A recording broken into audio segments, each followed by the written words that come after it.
Yeah! Last వీడియోలో వచ్చేసి మనము పైథాన్‌లో డేటా టైప్స్ యొక్క బేసిక్ ఇన్ఫర్మేషన్ నేర్చుకున్నాము. అంటే డేటా టైప్స్ ఏముంటాయి? సో, ఈచ్ డేటా టైప్ యొక్క యూసేజ్ ఏంటి? ఇలాంటి ఫీచర్స్ ఏంటి? లైక్ ఇంటిజర్స్ గానీ, స్ట్రింగ్స్ గానీ, tuple, list, set, dictionary. So, ఈ డేటా టైప్స్ అండ్ వీటి యొక్క ఫీచర్స్ గురించి తెలుసుకున్నాం కదా! సో, ఈ వీడియోలో వచ్చేసి ఒక్కొక్క డేటా టైప్‌కి ఇండివిడ్యువల్‌గా నేర్చుకుందాం. ఓకేనా? సో, ఈ వీడియోలో వచ్చేసి మనము నంబర్స్‌కి మనము పెద్దగా చేయాల్సింది ఏమీ లేదు. జస్ట్ నంబర్ అంటే నంబర్. దాన్ని మనం ఎటువంటి మోడిఫికేషను ఏమి చేయలేం. సో, దాని గురించి మనం పెద్దగా డిస్కస్ చేయము. నెక్స్ట్ వచ్చేసి మనకి స్ట్రింగ్స్. స్ట్రింగ్స్ అంటే ఏమని చెప్పుకున్నాము? ఏ గ్రూప్ ఆఫ్ క్యారెక్టర్స్‌ని మనము స్ట్రింగ్ అని పిలుచుకుంటాము. సో, స్ట్రింగ్స్‌లో మనకి ఇన్‌బిల్ట్ ఫంక్షన్స్‌గా చూపించాను కదా! లాస్ట్ వీడియోలో. సో, ఇన్‌బిల్ట్ ఫంక్షన్స్ ఎలా ఉపయోగపడతాయి? సో, స్ట్రింగ్‌ని ఎలా రిప్రజెంట్ చేసుకోవాలి? సో, స్ట్రింగ్ యొక్క డేటాని ఎలా మానిప్యులేట్ చేసుకోవాలో ఒకసారి మీకు ఈ వీడియోలో ఎక్స్‌ప్లెయిన్ చేస్తాను. ఓకే. సారీ. ఓకే. సో, ఇక్కడ మనము స్ట్రింగ్స్ స్టార్ట్ చేద్దాము ఇప్పుడు. సో, స్ట్రింగ్స్ వచ్చేసి స్ట్రింగ్ తీసుకోవాలి అంటే ఆహ్, మనకి 3 వేస్ ఉన్నాయి. ఒక స్ట్రింగ్ వాల్యూని మనము పైథాన్‌లో తీసుకోవాలి అనుకుంటే ఒక్క నిమిషం. యాహ్! సో, ఒక స్ట్రింగ్ వాల్యూని మనము పైథాన్‌లో తీసుకోవాలి అనుకుంటే మనకి 3 వేస్ ఉన్నాయి.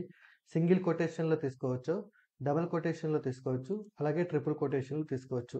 అయితే మళ్ళీ మనకి ఇక్కడ ఒక క్వెషన్ రైజ్ అవ్వాలి. ఇప్పుడు నాకు సింగిల్ కొటేషన్ ఏంటి? డబుల్ కొటేషన్ ఏంటి? ట్రిపుల్ కొటేషన్ ఏంటి? ఇవి ఇవ్ ఏదైనా ఒకటి ఒక ఏదైనా ఒక ఫీచర్ యాడ్ చేశారు అంటే సో, ఫర్ ఎగ్జాంపుల్ హ్మ్, ఇక్కడ స్ట్రింగ్ అనేది సింగిల్ కొటేషన్‌లోనే తీసుకోవచ్చు. బట్ డబుల్ కొటేషన్‌లో కూడా ఎందుకు తీసుకోవచ్చు అంటే, సో, ఇక్కడ 3 వేస్‌లో తీసుకోవచ్చు అంటే ఏదో ఒక డ్రాబ్యాక్ ఉంటుంది. ఓకే. సింగిల్ కొటేషన్‌లో ఒక డ్రాబ్యాక్ ఉండొచ్చు. డబుల్ కొటేషన్‌లో ఒక డ్రాబ్యాక్ ఉండొచ్చు. ట్రిపుల్ కొటేషన్‌లో ఒక డ్రాబ్యాక్ ఉండొచ్చు. సో, సో, కొన్ని కొన్ని సిట్యుయేషన్స్‌లో మనం సింగిల్ కొటేషన్ తీసుకోలేము. కొన్ని సిట్యుయేషన్‌లో మనం డబుల్ కొటేషన్ తీసుకోలేము. అలాంటియి ఏంటో మీకు ఇప్పుడు చూపిస్తాను. ఓకేనా? సో, ఫస్ట్ మనం ఒక ఎగ్జాంపుల్‌తో స్టార్ట్ చేద్దాము. ఓకే. So, okay. ఇదంతా ప్రీ డిఫైన్డ్. దీని గురించి మీకు ఎక్స్‌ప్లెయిన్ చేస్తాను. అయితే నేనేం చెప్పాను? ఫస్ట్ స్ట్రింగ్‌ని మనము సింగిల్ కొటేషన్‌లో తీసుకోవచ్చు అనుకున్నా. ఇక్కడ ప్రెజెంట్ నాకు డేటా అనేది సింగిల్ కొటేషన్‌లో ఉంది. సో, ఇప్పుడు నేను రన్ చేశాననుకోండి. సో, ఇక్కడ మనకి హెల్లో వరల్డ్ అని ప్రింట్ అయింది. ఇప్పుడు నేను దీన్ని డబుల్ కొటేషన్‌లో తీసుకున్నాననుకోండి. అంటే తీసుకోవచ్చా అంటే తీసుకోవచ్చు. డబుల్ కొటేషన్‌లో కూడా తీసుకోవచ్చు. సో, జస్ట్ రన్ చేస్తే మనకి డబుల్ కొటేషన్‌లో కూడా ప్రింట్ అయింది. అలాగే ఇప్పుడు నేను ట్రిపుల్ కొటేషన్‌లో తీసుకున్నాననుకోండి దీన్ని.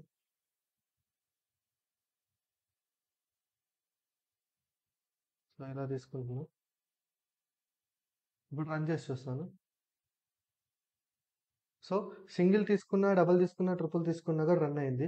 But what is the difference? So, ఇక్కడ మనకి సిట్యుయేషన్ అనేది ఇంపార్టెంట్ అనమాట. సో, ఒక ఫీ ఒక ఒక న్యూ ఫీచర్ ఉంది అంటే దానికి కొన్ని సిట్యుయేషన్స్ ఉంటాయి. ఫర్ ఎగ్జాంపుల్ ఇక్కడ చూడండి, సింగిల్ కొటేషన్‌లోకొద్దాం. సో, సింగిల్ కొటేషన్‌లో నేను ఒక టెక్స్ట్ తీసుకుందాం అనుకుంటున్నాను. ఏంటంటే ఒక టెక్స్ట్ ఏంటంటే సాయిరామ్స్ ఆహ్, సాయిరామ్స్ హౌస్ అనుకుందాం. సాయిరామ్స్ హౌస్. సో, బేసిక్‌గా ఇది మన యొక్క స్ట్రింగ్ అనుకుందాం. ఒక్క నిమిషం.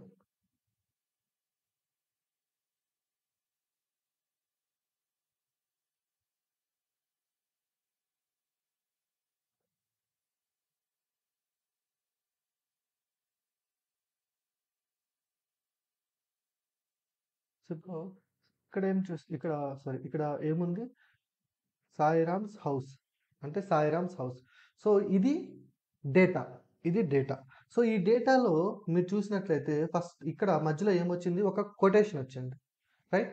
సో, మనము ఇప్పుడు ఈ డేటాని నేను స్ట్రింగ్‌లో తీసుకోవాలంటే ఇది ఒక స్ట్రింగ్ డేటా కదా! ఈ స్ట్రింగ్ డేటాని నేను తీసుకోవాలంటే మనము స్ట్రింగ్‌ని ఎలా రిప్రజెంట్ చేస్తాము? సింగిల్ కొటేషన్‌లో రిప్రజెంట్ చేస్తాం. సింగిల్ కొటేషన్‌లో స్ట్రింగ్‌ని తీసుకుంటాం. బట్ ఈ సిట్యుయేషన్‌లో ఏం జరుగుతుంది? ఇక్కడ ఇది స్టార్ట్ అయింది. బట్ ఇక్కడితోనే ఎండ్ అయిపోతుంది. బట్ రిమైనింగ్ ఇక్కడ చూడండి. అంటే ఇక్కడ స్టార్ట్ అయింది. ఇప్పుడు పైథాన్ యొక్క కంపైలర్ ఎట్లా ఉంటుందంటే ఒక కన్‌ఫ్యూజన్ స్టేట్‌లో ఉంది. అంటే ఏం కన్‌ఫ్యూజన్ స్టేట్‌లో ఇది ఇక్కడ స్టార్ట్ అయింది. ఎక్కడ ఎండ్ అవ్వాలనే కన్‌ఫ్యూజన్ స్టేట్‌లో ఉన్నప్పుడు ఇదేం చేస్తదంటే ఇక్కడతో ఎండ్ చేసేస్తది. రిమైనింగ్ ఇదంతా కూడా తీసుకోదనమాట.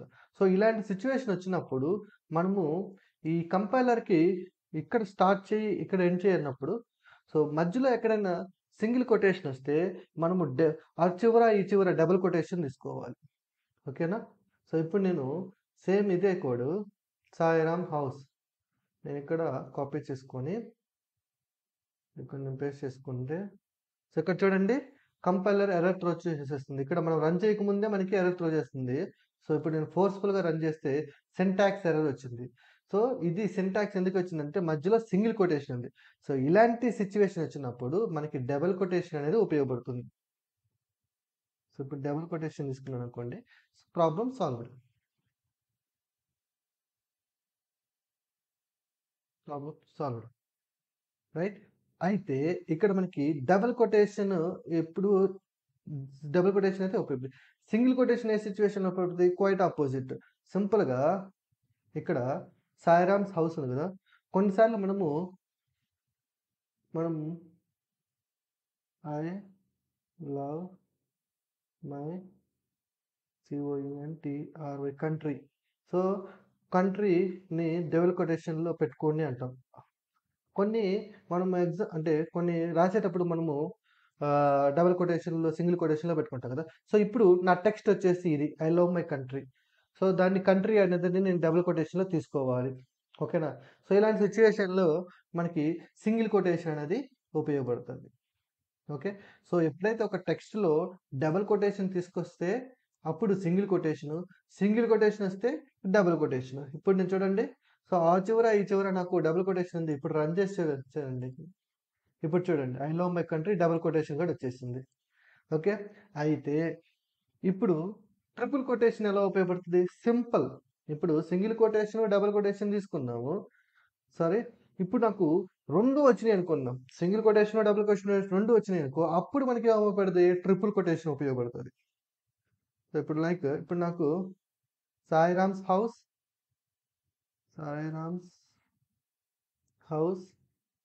ఇది ఒక టెక్స్ట్. సో దీంట్లో సింగిల్ కొటేషన్ ఉంది, డబుల్ కొటేషన్ ఉంది. సో ఇప్పుడు నేను దీన్ని సింగిల్ కొటేషన్లో తీసుకోలేను, అలాగని డబుల్ కొటేషన్లో తీసుకోలేను. ఇప్పుడు చూడండి, ఇప్పుడు నేను సింగిల్ కొటేషన్లో తీసుకుంటే ఎర్రర్ వచ్చింది. సరేలే అని చెప్పి నేను డబుల్ కొటేషన్లో తీసుకుంటాను. డబుల్ కొటేషన్లో తీసుకున్నా కూడా ఎర్రర్ వచ్చింది. ఇలాంటి సిచ్యువేషన్లో మనకు ట్రిపుల్ కొటేషన్ ఉపయోగపడుతుంది. ఇప్పుడు ట్రిపుల్ కొటేషన్ తీసుకుంటే మనకి ఎటువంటి ఎర్రర్ లేదు. సో రన్ చేశాను అనుకోండి, చూడండి ఇక్కడ మనకి సింగిల్ కొటేషన్ వచ్చింది, అట్ ద సేమ్ టైం ఇక్కడ డబుల్ కొటేషన్ వచ్చింది. ఓకేనా? సో సిచ్యువేషన్ బేస్ చేసుకొని మనకి single quotation, double quotation, triple quotation తీసుకోవాలి. సో జనరల్గా ఈ ట్రిపుల్ కొటేషన్ ఏంటంటే డాక్ స్ట్రింగ్ కోసము యూజ్ చేస్తూ ఉంటారనమాట. ఓకేనా?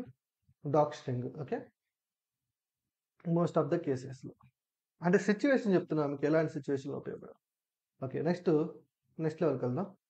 అయితే ఇక్కడ స్ట్రింగ్స్కి కొన్ని ఆపరేషన్స్ ఉన్నాయి. సో ఒక స్ట్రింగ్ ఇంకో స్ట్రింగ్ని రెండింటిని కంబైన్ చేయాలి, కంకాటినేషన్ చేయాలి అంటే సో ఇక్కడ మనకి so first name, second name, last name. ఇప్పుడు చూడండి ప్లస్ అనేది ఫుల్. అయితే క్లిక్ ఇచ్చేస్తే ఇక్కడ చూడండి ఇది ఒక స్ట్రింగ్, అంటే ఇది ఒక డేటా. ఇప్పుడు గుర్తుపెట్టుకోండి, రైట్ సైడ్లో ఉన్నది మనకి డేటా, లెఫ్ట్ సైడ్లో ఉన్నది వేరియబుల్. సో ఫస్ట్ నేమ్ అనేది ఒక వేరియబుల్, ఆ వేరియబుల్లో ఉన్న వాల్యూ ఏంటి? డేటా. ఇక్కడ అంతా కూడా డేటా మీద వర్క్ చేస్తున్నాం కాబట్టి డేటానే చూస్తాం మనం. సో ఫస్ట్ నేమ్ వచ్చేసి వేరియబుల్, దాంట్లో ఉన్న డేటా ఏంటంటే సాయిరామ్. లాస్ట్ నేమ్ వచ్చేసి దొడ్డపర్తి, దాంట్లో ఉన్న వాల్యూ ఏంటంటే దిస్ వన్. ఓకే, ఇది ఇప్పుడు ప్లస్. బేసిక్గా మనము ప్లస్ సింబల్ ఎందుకు వాడతాము? సబ్మిషన్ కోసం వాడతాము. ఇక్కడ రెండు స్ట్రింగ్స్ కాబట్టి ఇక్కడ ఉన్నాయి రెండు స్ట్రింగ్స్.